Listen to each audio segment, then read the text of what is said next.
So in the last sprint, we looked at the structure of the SDGs and how they break down into individual targets and actions, and how we track progress towards the goals. In this video, we're going to explore one of those goals in a bit more depth, and I've picked goal 14 for this, life below water. So in this video, we're going to take a deep dive into goal 14, life below water. So here we'll explore goal 14, life underwater. We'll talk about why I've picked this goal, a breakdown of the goal and its specific targets, an examination of how SDG 14 connects to other goals, and a brief review of the progress towards the goal, and we'll look at a couple of case studies. And then we'll consider how you can take action towards goal 14. So first off, why this goal? And this comes back to something I said in the introductory video. I always think it's best if we can look at the SDGs through our own personal knowledge and experience and interests. And for me, I've always been interested in the Earth and ocean systems, and that's been reflected in my studies and in my current PhD. I also think the SDG 14 is a huge goal that affects everybody on the planet, and 70% of our planet is ocean, so obviously it has great implications. Any impacts to the ocean system are going to affect pretty much everybody on Earth. I also think it's quite a relatable goal to start with for people. Everybody's seen a David Attenborough documentary or Blue Planet.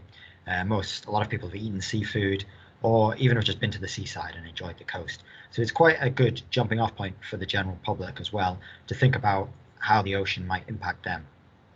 And that takes us on to our next point, that is very connected to the other goals. So if you can get people to start caring about sustainability of the ocean, you can then link that to lots of other goals, really thinking about that holistic view of the SDGs and how we can reach all of them.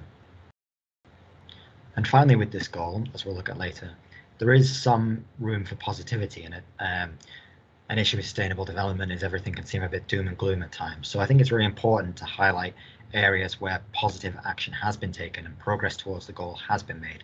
And some of the targets in the ocean in SDG 14 have had positive progress towards them. Although there are still lots of action needed, and it is still quite drastic what we need to do to achieve sustainability within the oceans. But again, there is some scope for positivity, and we'll look at that in some case studies later. Now, just a quick breakdown of the goal. Why it matters is over 3 billion people depend on the ocean systems for their livelihood. The main threats to the oceans are plastic pollution, ocean warming, eutrophication, acidification, and fishery collapse. So we also have some indicators of progress towards the goal. So adopting small-scale fisheries, protecting biodiversity-rich areas, and allocating research funding to ocean sciences. Again, these are on the sprint slide, so I'll have a look at them at your own speed. So in summary, what's the goal here? To conserve and sustainably use the world's oceans, seas, and marine resources. So it's key that we want to use the marine resources. Lots of people rely on them, but we need to use them sustainably, and we need to protect them. So why do we need to sustainably use the oceans? Well, oceans are our planet's life support. They regulate heat, and they absorb around 23% of our annual CO2 emissions by human activity. They're the world's largest ecosystem, home to nearly 1 million known species, with vast untapped potential for more discoveries that might help things like medicine and scientific discoveries that we won't get if we wipe out those species before we can study them. As we've mentioned, many people around the planet depend on the ocean system for their livelihood and income and food source. We're also seeing alarming levels of degradation of the ocean systems due to decades of irresponsible exploitation. So overfishing, overpollution, lots of different things that we've done to the oceans that are really having a negative effect. We've also seen the positive impact of some efforts to preserve the ocean system, but they're not enough to get to the scale that we need to. So we need to invest more money and time and energy into preserving the ocean systems. So in the explanation of why life below water is important, you should start to be able to see some connectivity between the goals.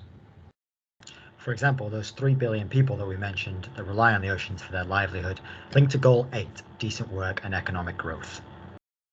If we want to protect the ocean, we also need to consider those people. What are they going to do? What does sustainable fishing look like? And can we give them alternative livelihoods if we have to protect life in the ocean? We can also think about the more human side of this industry. If you're aware of this, there's big issues with slave labor in the fishing industry, terrible working conditions.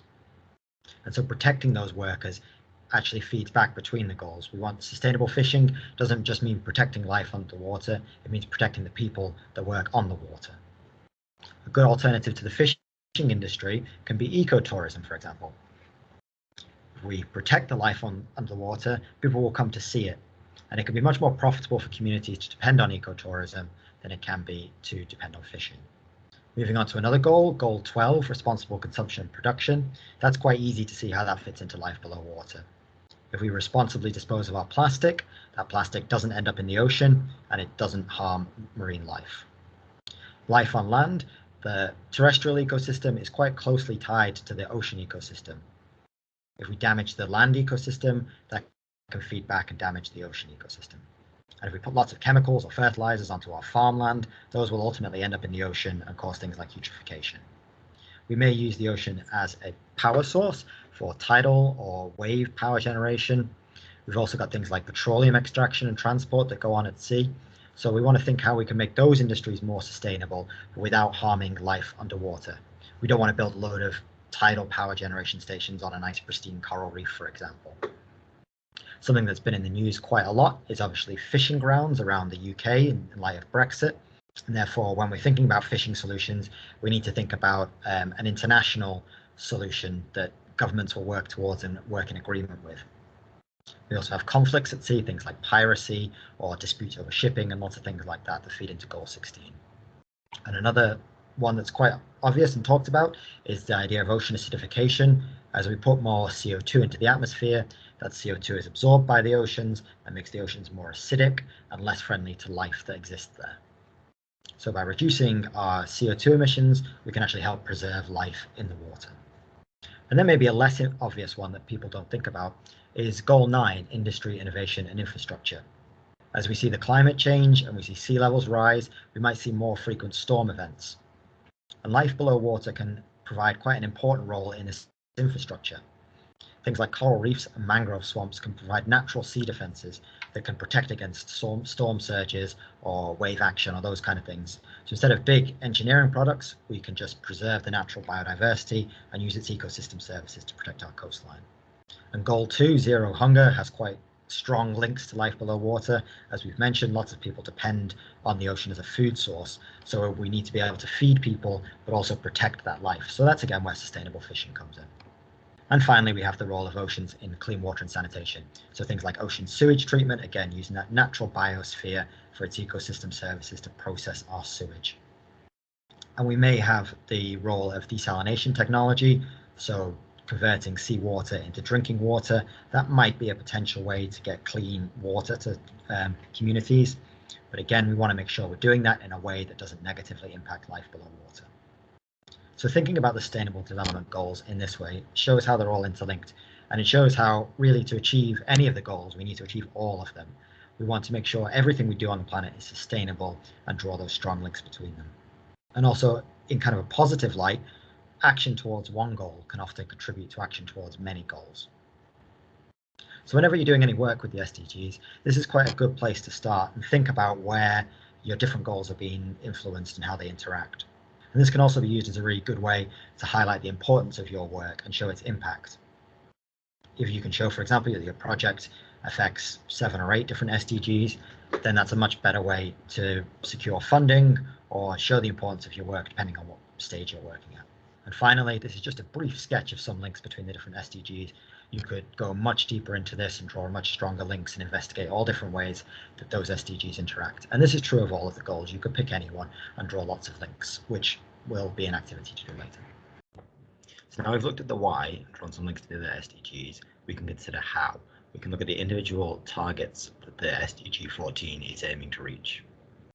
You might notice that unlike some of the other goals, these targets are sooner. Some of them are 2020, which is obviously in the past, so we can review where we've got up to with them, and others are 2025, so we can think how we're getting there as we're approaching that deadline. So just a quick run through the targets of this goal. Again, I'd recommend going away and reading through these a bit more in your own time. But first off, we have to reduce marine pollution. So that's reduce pollution from all kinds, so farm-based runoff, plastic pollution, oil pollution, anything that we're putting into the ocean that shouldn't be there, we need to reduce that. Target 14.2 is protect and restore ecosystems. So that's to create a safe area for biodiversity in the oceans. And this means limiting fishing to areas that are either not under threat or managed sustainably, and we'll have a look at some examples of those in some case studies following this. This also might involve taking action to restore marine habitat, so preserving it and providing a safe habitat for marine life. Target 14.3 is reduce ocean acidification. That's obviously a very difficult target because that's talking about reducing our CO2 emissions, which is a global issue that will cover many other different goals as well. And 14.4 is sustainable fishing. So that's regulate harvesting and collection of fishing, try and limit fishing practices to those that are sustainable. So stopping things like trawling or reduce bycatch, that kind of thing. So our fishing can be done, as we've mentioned, we need to protect the income of people, make sure it's done in a safe, sustainable method that is allowing biodiversity to recover from that harvesting. And then 14.5 is conserve coastal and marine areas. So that's setting up areas that are completely dedicated to conservation. So no fishing, or what we call no take zones, will be set up that allows biodiversity to have its share of the ocean, and that will be protected from fishing, and this allows fish stocks to recover and improve. 14.6 is end subsidies contributing to overfishing. So this is kind of a policy target where we want governments to take action against supporting bad fishing practices, so offering rewards for damaging the environment, tighter regulations, restrictions on things like bycatch. I've said bycatch a few times, but what I mean by bycatch is if we're fishing for cod, say, and we just drag huge nets, trawler nets through this ocean, we're going to catch lots of things that we don't want, and that's all just going to die or be thrown back. So trying to encourage and provide incentives or remove incentives for that kind of fishing is what we want governments to be able to do.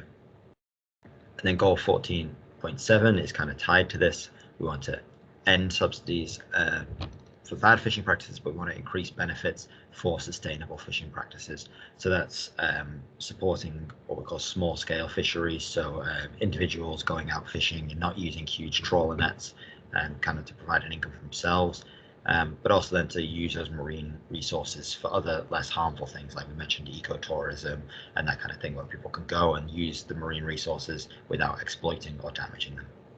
We may also just want to offer financial incentive to protect those areas. If governments will dedicate a budget to protect marine areas, they can employ people to enforce those areas, to monitor those areas, do research on those areas. So people are getting an income from our marine resources, but they aren't damaging or exploiting them. So now we move on to our implementation targets. So these are things that need to be implemented to reach our Sustainable Development Goal.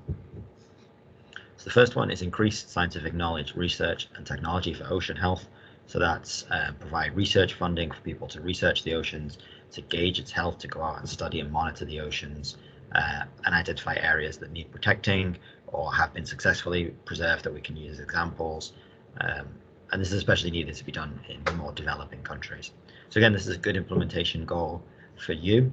You know, you can go out and research the oceans. You could make that the kind of focus of your work, academic career as well. So that's a very easy implementation that you can get involved with. Target 14B is to support small scale fisheries. So that makes make sure that those small scale fisheries have a space and that they're getting the income support. So again, this is something you can help with. You can think about where you're buying your fish from. Are you supporting big damaging trawling industry, or are you looking at small scale fisheries that you can support? And there's lots of guides online and things to help you make those choices. So, and the final one, target 14.C, is really an international one. We've seen this, as I mentioned earlier, lots of times there's dispute between who's responsible for different areas of the ocean, especially when we move out away from the shoreline into international waters. You know, who's responsible for protecting and enforcing those areas? And different countries are going to different places. If a wealthier country can afford a big fishing fleet, they might send it into the waters of a less well-off nation and start harvesting their marine resources. So kind of putting an end to that and having a global international enforcement of marine protected areas is really key to protect this. The oceans aren't like on land where every area of ocean is part of a country. It's really an international space that's shared by all countries. So all countries need to contribute to that and protect it. Now we'll review how it's going, how we're progressing towards the goal. And I'd love to go through them all, but unfortunately we don't have time. So again, explore these things in your own time. If you're interested in this, there's loads of information out there about how we're doing with the goals. So if you're interested in, again, go do your own research, have a read around how we're doing, and think about how we can help reach those other targets. Here we'll look at target 14.5, so that's to aiming to provide marine protected areas, so protected areas of the coastline and international waters that either can't be fished or have very limited fishing to provide a safe area for biodiversity. So you might notice as well, this goal is for 2020, which is of course in the past, and that goal of that was to protect 10% of coastal and marine waters. So that was, we wanted 10% of the oceans to be protected areas for biodiversity by 2020. And how's it going? If we look at the numbers now, we've got 7.72% of the global oceans protected. So we didn't reach that goal in 2020. We made good progress towards it. 7.7 is most of the way to 10, but obviously not there. So this is where I was saying that some scope for positivity, but still drastic action needs to be taken. So we've seen that we can protect areas, they can be enforced, they do provide a really good benefit to biodiversity, and they can be done in a manner that provides sustainable economies for people in those areas. And one of the case studies we'll look at afterwards really demonstrates this. So some scope for positivity, but still action needs to be taken, and we haven't quite reached that goal where we want it to be by 2020. And if we have a look at this chart, we can kind of see some of the reasons why. So much of the growth in MPAs, or marine protected areas, have been in very large areas. So these are huge areas of the ocean that they've set to protect. So these are normally like national parks, areas of really high marine biodiversity or important for tourism, all that kind of thing. So these big areas are contributing the most to our MPAs, and that's great. That's providing really nice big areas for marine life. But it often means they're concentrated in certain areas and not globally spread, and it varies country by country. So what we need to do is find where some smaller MPAs might fit in, or encourage other countries that don't have MPAs set up to do that. So I think this chart shows something really interesting. In the light green, we have the global percentage of marine protected areas. So you can see that's been steadily increasing since 2000 up to 2020. So quite good. We're making some progress, but obviously we didn't quite get where we needed to be. And then the blue line is national waters. So this is waters within coastal areas or national jurisdiction. So areas along the coastline that companies have jurisdiction over, so they can enforce marine protected areas. And you can see this line quite closely matches the global average. So that's telling us all our marine protected areas are generally along coastlines in areas of national jurisdiction. And if we look in purple, this is areas beyond national jurisdiction, so international waters, where countries don't have jurisdiction or enforcement of their laws. And what that's telling us is, as we mentioned in the last slide, that really what we need is a global international effort to protect these areas. We're not really seeing enforcement or protection of areas that aren't directly within a country's boundaries. And that's because lots of challenging legal issues of how do you enforce fishing in the middle of the Pacific where no countries have jurisdiction. So again, that's been a challenge, and maybe one of the reasons we haven't reached the goal is because we haven't come to this international cooperation to produce these international marine protected areas. So that's somewhere where we can highlight scope for possibility to reach that goal. If we want to add that 2.3% of marine protected areas to get us up to our goal, we can look at those international waters and think about how we can start to enforce those. Again, easier said than done. Countries are notoriously bad for agreeing on fishing rights and things like that, so it's a challenge, but it's there to be met. So we can also look at this by country. This is on a scale of 0% protected areas to 100%, so a bit more ambitious than our 10%, but ideally in the future at some point we would like 100% of our coastal waters to be protected or have some kind of protection in them. So we can kind of see where countries are doing well and where they aren't. One thing to note with this SDG is that its percentage of coastline. So if you've got a small coastline, a country like Slovenia, if you've got if you've got a small coastline, it's quite easy to protect that 100% of that. So this can be a little bit biased to countries with smaller coastline. But we do see some countries that are doing really well. They've protected all of their coastline, providing really good marine protected areas. And we can also see some countries that aren't doing so well. So generally in Europe, we're doing okay. We're making progress. We've got protected areas. But other bigger countries, China, Russia, US, lots of South America, isn't doing so well. So again, we can use this to identify scope for improvement. So areas where we can set up more protected areas.